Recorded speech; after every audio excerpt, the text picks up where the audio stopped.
앞에서 경외함으로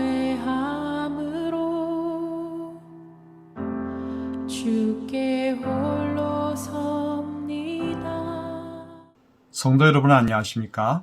3월 17일 목요일 묵상과 기도의 시간을 시작하겠습니다. 하늘의 권능이 오늘 우리들의 삶 가운데에 가득 임하기를 축복합니다. 주님께서 주시는 은총의 말씀은 레위기 11장 1절부터 23절의 말씀입니다. 여호와께서 모세와 아론에게 말씀하여 이르시되 이스라엘 자손에게 말하여 이르라.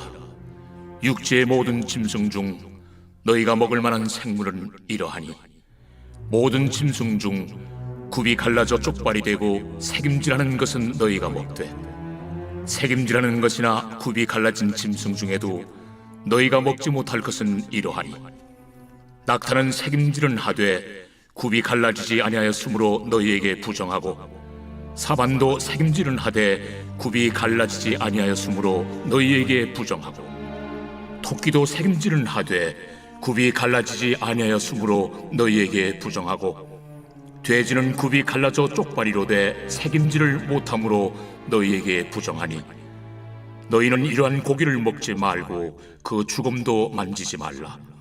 이것들은 너희에게 부정하니라. 물에 있는 모든 것 중에서 너희가 먹을 만한 것은 이것이니 강과 바다와 다른 물에 있는 모든 것 중에서 지느러미와 비늘 있는 것은 너희가 먹되 물에서 움직이는 모든 것과 물에서 사는 모든 것 곧 강과 바다에 있는 것으로서 지느러미와 비늘 없는 모든 것은 너희에게 가증한 것이라.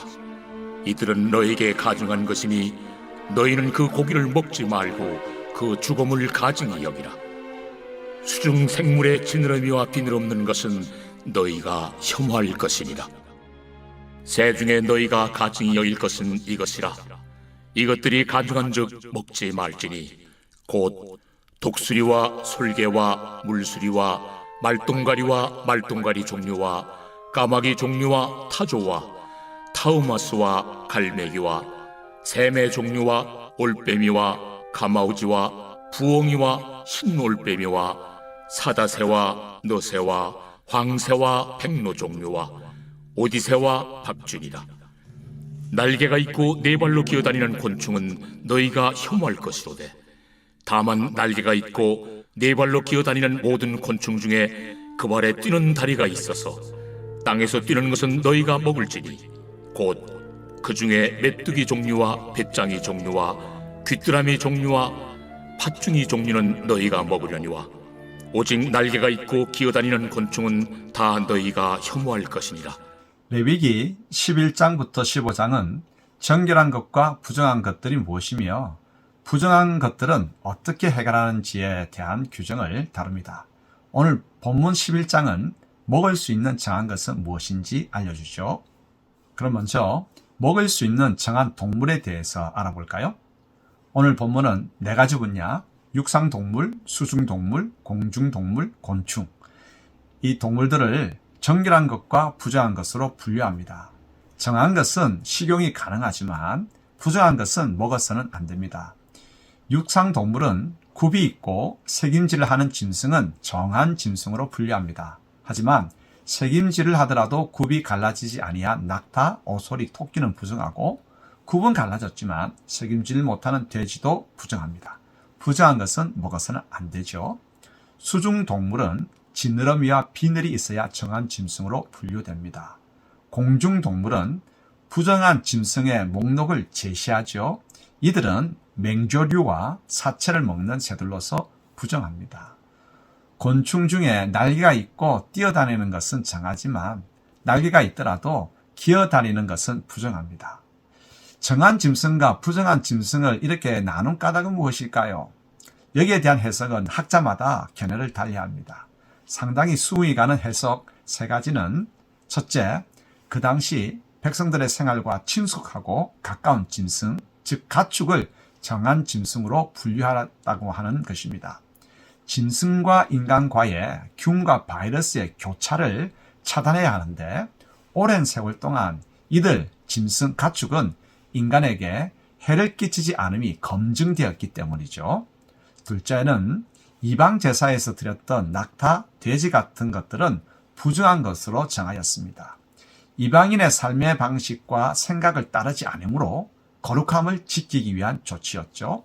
셋째는 부정한 것으로 지목된 짐승은 호감이 가지 않거나 특수한 목적으로 잡는 것들입니다. 그래서 부정하다고 지명함으로써 그들 종을 보호하기 위한 하나님의 배려입니다.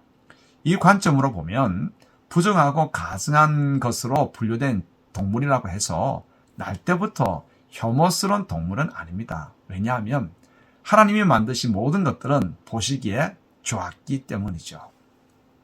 해석이 어찌되었건 하나님께서 명하신 규정에 합한 짐승은 정하지만 규정에 부합되지 않는 짐승은 부정합니다. 구약시대에 하나님께서 먹을 수 있는 정한 짐승을 구분해 주신 것은 이스라엘이 건강하고 구별되게 살아갈 수 있도록 조치하신 것이죠. 하나님에 대한 신뢰를 가지고 금한 것은 먹지 않고 멀리해야 합니다. 두 번째로 음식에서부터 시작되는 거룩한 백성의 삶에 대해서 알아보십시다. 거룩한 하나님으로부터 선택받은 자들은 거룩한 백성이어야 합니다.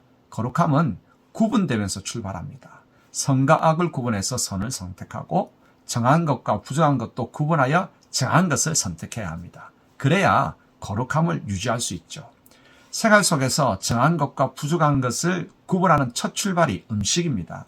음식에서부터 하나님의 명령대로 정한 것을 선택하여 먹음으로써 하나님의 말씀에 순종해야 합니다. 바로 이 자세가 거룩한 백성의 삶이죠.